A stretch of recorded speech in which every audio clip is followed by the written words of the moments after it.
Hi friends, എല്ലാവർക്കും പൊടീസ് വേൾഡിലേക്ക് സ്വാഗതം.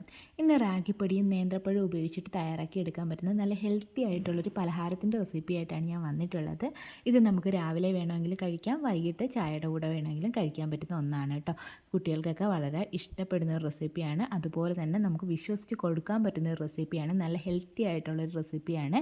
എണ്ണയൊന്നും നമ്മൾ ഉപയോഗിക്കുന്നില്ല. അപ്പോൾ ഈ വീഡിയോ ഇഷ്ടമാവുകയാണെന്നുണ്ടെങ്കിൽ എപ്പോഴും പറയുന്ന കണക്ക് തന്നെ പ്ലീസ് ഒന്ന് ലൈക്കും കൂടി ചെയ്തേക്കണേ. അപ്പോൾ നമുക്കിതെങ്ങനെ തയ്യാറാക്കുന്നതെന്ന് നോക്കാം. പലഹാരം തയ്യാറാക്കി എടുക്കുന്നതിനായിട്ട് ആദ്യം തന്നെ നമുക്ക് റാഗിപ്പൊടി ആവശ്യമായിട്ടുണ്ട്. ഞാനിവിടെ 1 കപ്പ് അളവിലാണ് റാഗിപ്പൊടി എടുത്തിട്ടുള്ളത്. നിങ്ങളുടെ കയ്യിൽ സ്പ്രൗട്ടഡ് ആയിട്ടുള്ള മുളപ്പിച്ച റാഗിപ്പൊടി ഉണ്ടെങ്കിൽ അത് കുറച്ചുകൂടി നല്ലതായിരിക്കും കേട്ടോ, കുറച്ചുകൂടി ഹെൽത്തി ആയിരിക്കും. എൻ്റെ കയ്യിൽ അതില്ല, അതുകൊണ്ട് സാധാ റാഗിപ്പൊടിയാണ് ഞാൻ എടുത്തിട്ടുള്ളത്.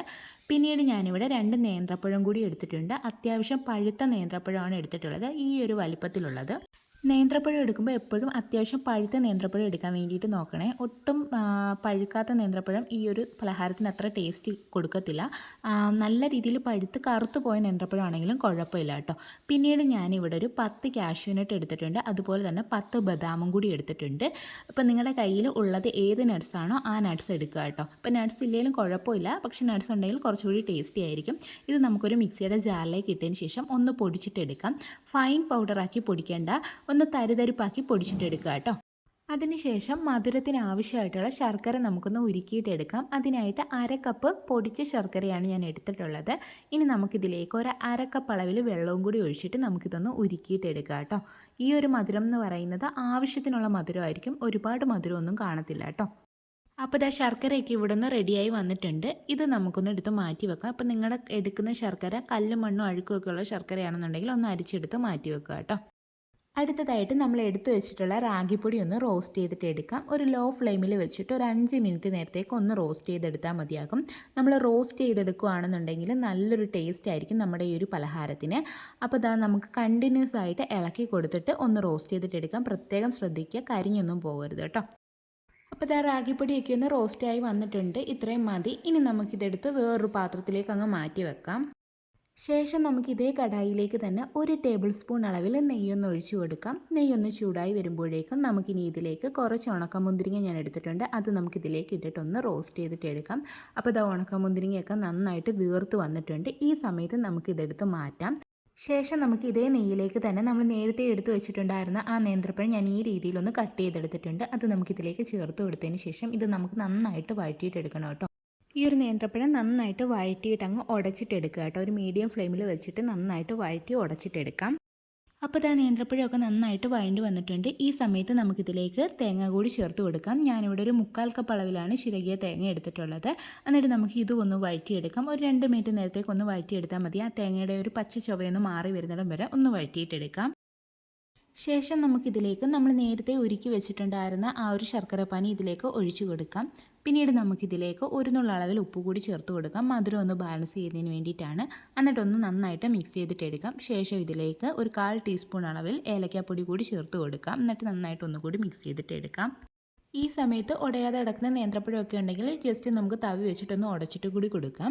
ഇനി നമുക്കിതിലേക്ക് നമ്മൾ നേരത്തെ വറുത്ത് മാറ്റി വെച്ചിട്ടുണ്ടായിരുന്ന റാഗിപ്പൊടി കൂടി ചേർത്ത് കൊടുക്കാം. എന്നിട്ട് നന്നായിട്ട് മിക്സ് ചെയ്തിട്ടെടുക്കാം. നല്ലതുപോലെ മിക്സ് ചെയ്യണം കേട്ടോ. ഈ ശർക്കരപ്പാനി ആ ഒരു റാഗിപ്പൊടിയുടെ എല്ലാ ഭാഗത്തും എത്തത്തക്ക രീതിയിൽ നന്നായിട്ട് മിക്സ് ചെയ്തിട്ടെടുക്കാം.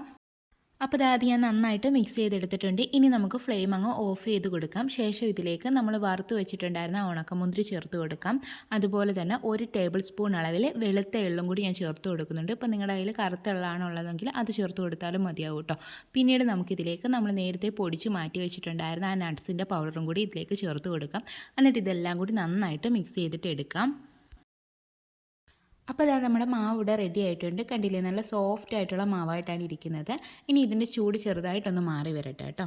അപ്പോൾ ഇതാ മാവിൻ്റെ ചൂടൊക്കെ ഒന്ന് ഒരുവിധം കുറഞ്ഞു വന്നിട്ടുണ്ട്. ഇനി നമുക്കിതൊന്ന് ഷേപ്പ് ആക്കിയിട്ട് എടുക്കാം. അതിനായിട്ട് ഞാനിവിടെ ഒരു വാഴയിലയാണ് എടുത്തിട്ടുള്ളത്. ഈ വാഴയിലയെല്ലാം ഞാൻ ചെറുതായിട്ടൊന്ന് വാട്ടിയും കൂടി എടുത്തിട്ടുണ്ട്. ഇതിനകത്ത് വെച്ചിട്ടാണ് ഞാനൊന്ന് ഷേപ്പ് ചെയ്തെടുക്കുന്നത്. ഇപ്പം നിങ്ങളുടെ കയ്യിൽ വാഴയില ഇല്ലെന്നുണ്ടെങ്കിൽ വേറെ ഏതെങ്കിലും പാത്രത്തിലായാലും വെച്ചിട്ടൊന്ന് ഷേപ്പ് ചെയ്തിട്ടെടുക്കുക. അല്ലാന്നുണ്ടെങ്കിൽ കൈ വെച്ച് ഉരുളകളാക്കിയിട്ട് ഇതേ കണക്ക് ഉരുളകളാക്കിയിട്ട് ആവി കയറ്റി എടുത്താലും മതിയാവും കേട്ടോ. ഞാൻ ഇതേ കണക്കൊരു ഷേപ്പ് ആക്കിയതിന് ശേഷം കൈ വെച്ചിട്ട് അതേ കണക്കൊരു ഷേപ്പ് ആക്കിയതിന് ശേഷം ഒരു വാഴയിലയിൽ നല്ല ടൈറ്റാക്കി ഒന്ന് പൊതിഞ്ഞതിന് ശേഷം ഒന്ന് മടക്കി വെക്കുന്നുണ്ട്. അപ്പോൾ ബാക്കിയുള്ളതെല്ലാം ഞാൻ ഇതേ കണക്ക് തന്നെ റെഡിയാക്കി എടുത്തിട്ടുണ്ട്. ഇനി നമുക്കിതൊന്ന് ആവി കയറ്റിയിട്ടെടുക്കാം. അതിനായിട്ട് ഞാനിവിടെ ഇഡ്ഡലി ചെമ്പിനകത്ത് വെള്ളം തിളപ്പിക്കാൻ വേണ്ടിയിട്ട് വെച്ചിട്ടുണ്ടായിരുന്നു. അപ്പോൾ വെള്ളമൊക്കെ ഒന്ന് തിളച്ച് വന്നിട്ടുണ്ട്. ഇനി നമുക്ക് ഓരോന്നാക്കി ഇതിലേക്ക് പറക്കി വെച്ച് കൊടുക്കാം. ശേഷം നമുക്ക് മീഡിയം ഫ്ലെയിമിൽ ഒരു 10 മിനിറ്റ് ഒന്ന് കുക്ക് ചെയ്തിട്ട് എടുക്കാം കേട്ടോ. അപ്പോൾ ദാ ഒരു 10 മിനിറ്റൊക്കെ കഴിഞ്ഞിട്ടുണ്ട്. നമ്മുടെ പലഹാരം ഇവിടെ നന്നായിട്ട് കുക്കായി വന്നിട്ടുണ്ട്. ഇനി നമുക്കിതൊന്ന് പുറത്തെടുത്ത് വെക്കാം. അപ്പോൾ ദാ നമ്മുടെ ടേസ്റ്റി ആയിട്ടുള്ള ഹെൽത്തി ആയിട്ടുള്ള പലഹാരം ഇവിടെ റെഡി ആയിട്ടുണ്ട്. വൈകിട്ട് ചായക്കൊപ്പം വേണമെങ്കിലും കഴിക്കാം. അതുപോലെ തന്നെ രാവിലെ ബ്രേക്ക്ഫാസ്റ്റ് ആയിട്ടും നമുക്ക് കഴിക്കാൻ പറ്റുന്ന ഒരു ഐറ്റമാണ്. നല്ല ടേസ്റ്റിയാണ് കേട്ടോ. അപ്പോൾ റാഗിപ്പൊടിയും നേന്ത്രപ്പഴവും ഒക്കെ വെച്ചിട്ട് ഇങ്ങനെ ഒന്ന് തയ്യാറാക്കി നോക്കൂ. വളരെ ഹെൽത്തിയാണ്. കുട്ടികൾക്കൊക്കെ നമുക്ക് കൊടുക്കാൻ പറ്റുന്ന ഒന്നാണ്. അപ്പോൾ എല്ലാവരും ഒന്ന് ട്രൈ ചെയ്ത് നോക്കുക. കുട്ടികൾക്കൊക്കെ തീർച്ചയായിട്ടും ഇഷ്ടപ്പെടും. അപ്പോൾ ദാ ഇത് ഞാനൊന്ന് മുറിച്ചും കൂടി കാണിക്കുന്നുണ്ട്. നല്ല സോഫ്റ്റ് ആയിട്ടാണ് ഇരിക്കുന്നത്. അപ്പോൾ എല്ലാവരും ട്രൈ ചെയ്ത് നോക്കിയിട്ട് ഫീഡ്ബാക്ക് പറയാൻ മറക്കരുത്. വീഡിയോ ഇഷ്ടമായിട്ടുണ്ടെങ്കിൽ എപ്പോഴും പറയുന്ന കണക്ക് തന്നെ പ്ലീസ് ഒന്ന് ലൈക്കും കൂടി ചെയ്തേക്കണേ.